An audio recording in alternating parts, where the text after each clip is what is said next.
اعوذ باللہ من الشیطان الرجیم بسم اللہ الرحمن الرحیم الحمد للہ رب العالمین والصلاة والسلام علی سید الانبیاء والمرسلین اما بعد۔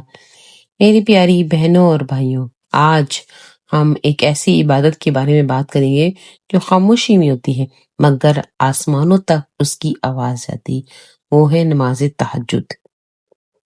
اللہ تعالیٰ کی بارگاہ میں نماز تہجد کے لیے حاضری دینا ایک ایسا عمل ہے جس کی وجہ سے انسان دنیا میں بڑے بڑے مرتبے حاصل کر لیتا ہے۔ رات کی تنہائی میں بندہ راحت و آرام کو چھوڑ کر سردی اور گرمی کی شدت برداشت کر کے وضو کر کے جب اللہ تعالیٰ کی بارگاہ الہی میں حاضر ہوتا ہے تو اللہ تعالیٰ کا قرب تلاش کرتا ہے اور اللہ تعالیٰ کی رحمت جوش میں آتی ہے اور وہ اپنے بندوں کو اپنے قرب و لطف سے مالا مال فرما دیتا ہے۔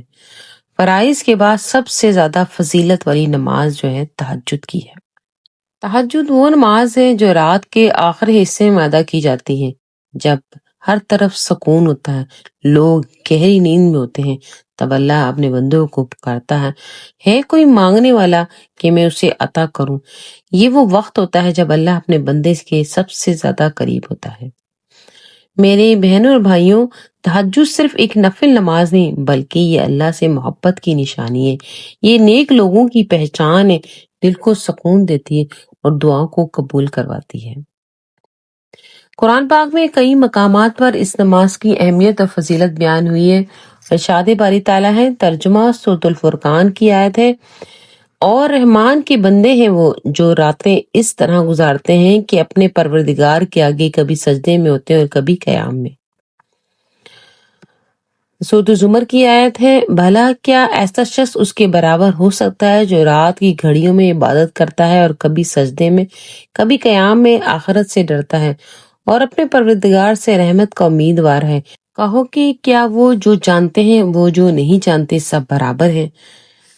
سورۃ طٰہٰ کی آیت ہے، اور رات کے اوقات میں بھی تسبیح کرو اور دن کی کناروں میں بھی تاکہ تم خوش ہو جاؤ۔ سورۃ المزمل کی آیت ہے، بے شک رات کے وقت اٹھنا ہی ایسا عمل ہے جو جس سے نفس اچھی طرح کچلا جاتا ہے اور بات بھی بہتر طریقے پر کہی جاتی ہے۔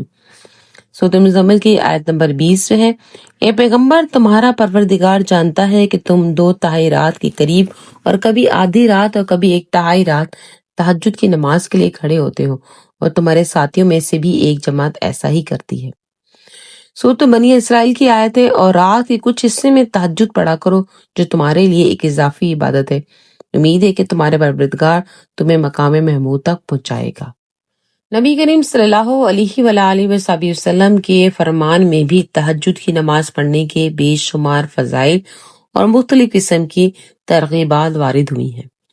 چنانچہ حضرت عبداللہ بن سلام رضی اللہ تعالی عنہ فرماتے ہیں کہ جب رسول اکرم صلی اللہ علیہ وآلہ وسلم مدینہ منورہ تشریف لائے تو لوگ آپ صلی اللہ علیہ وآلہ وسلم کی طرف دوڑنے لگے اور کہنے لگے کہ حضور اکرم صلی اللہ علیہ وآلہ وسلم تشریف لائے ہیں۔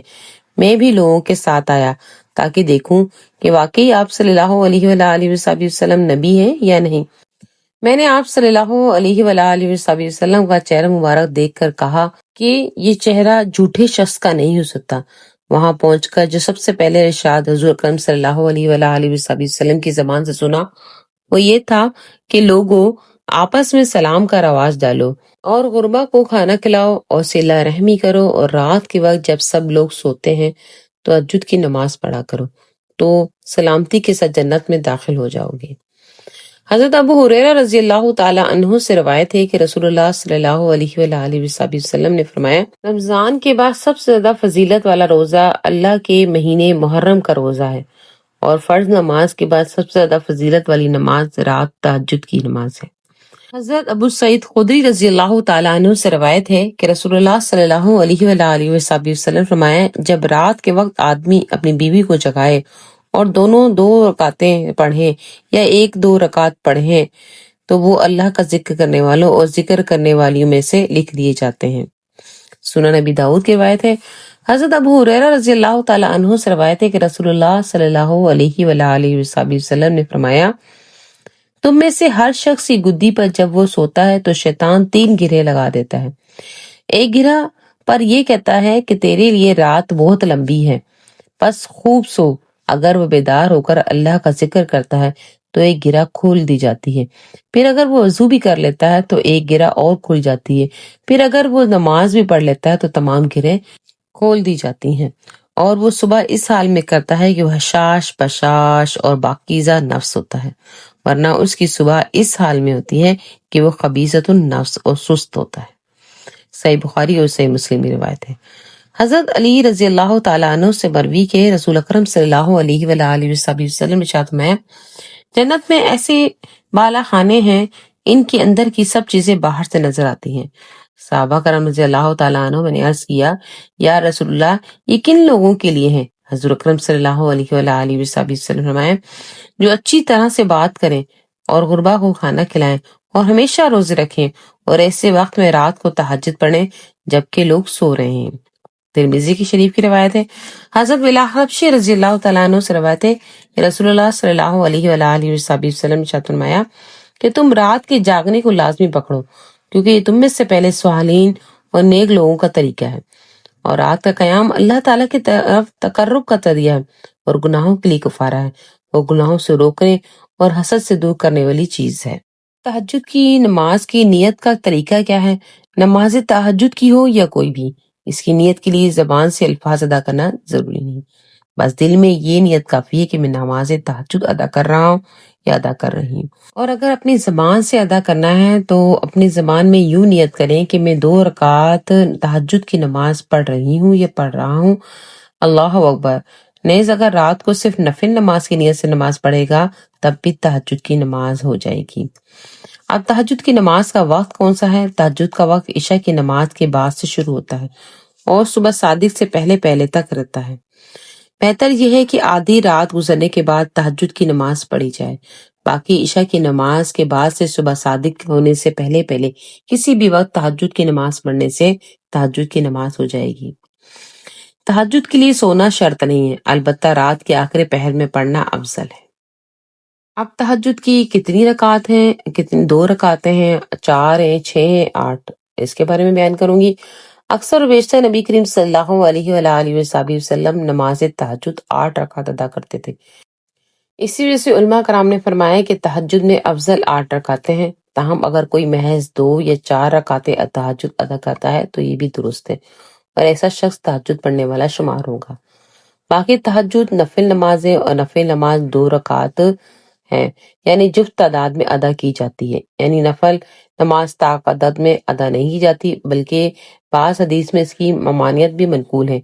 ہاں، جس شخص کا کوئی معمول تہجد نماز ادا کرنے کا ہو اس کے لیے مستحب ہے کہ وہ نماز وتر عشاء کے ساتھ ملا کے نہ پڑھے بلکہ تہجد کے آخر میں نماز وتر ادا کرے۔ رسول اللہ صلی اللہ علیہ وآلہ وسلم کا معمول بھی یہی تھا کہ نماز تہجد کے آخر میں وتر ادا فرماتے تھے، اس لیے بہت سی روایت میں طاق عدد کا ذکر ملتا ہے، اور در حقیقت وہ طاق عدد نماز تہجد کا نہیں بلکہ تہجد مع وتر کا ہے۔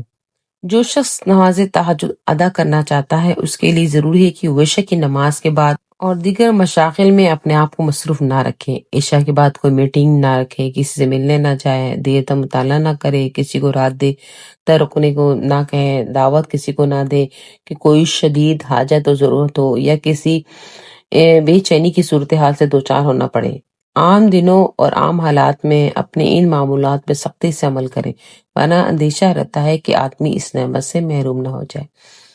نماز تہجد کے اہتمام کے لیے ضروری ہے کہ نماز تہجد کی اہمیت اور اس کی فضیلت کا ہمیں علم اور احساس ہو، پھر ہم تہجد کا اہتمام کر سکتے ہیں اور اس میں تدبیر کر سکتے ہیں، اور اہم تدبیر یہ بھی ہے کہ بندہ اپنی موت کو یاد کرتا رہے۔ حضرت عبداللہ بن عمر رضی اللہ تعالیٰ عنہ فرماتے کرتے تھے کہ جب تم شام کرو تو صبح کا انتظار نہ کرو، اور جب تم صبح کر لو تو شام کا انتظار نہ کرو، نہ جانے کب موت آ جائے گی، اور اپنی صحت کو اپنی بیماری سے پہلے غنیمت جانو، اور اپنی زندگی میں اپنی موت کے لیے کچھ حاصل کر لو۔ صحیح بخاری کی حدیث ہے۔ مومن کو چاہیے کہ سونے سے پہلے سونے کے مصنوع اذکار پڑھ لے، بالخصوص آیت الکرسی پڑھ لے تاکہ شیطان کے شر سے محفوظ ہو جائیں اور جلد سو کر جلد بیدار ہو جائیں۔ اہتمام تہجد کے لیے بھی یہ ضروری ہے کہ رات میں زیادہ کھا کر نہ سوئیں اور دوپہر کے بعد تھوڑی دیر کے لیے قیلولہ کر لیا کریں، یہ قیلولہ نماز تہجد کے اٹھنے میں نہایت ہی مددگار ثابت ہوتا ہے۔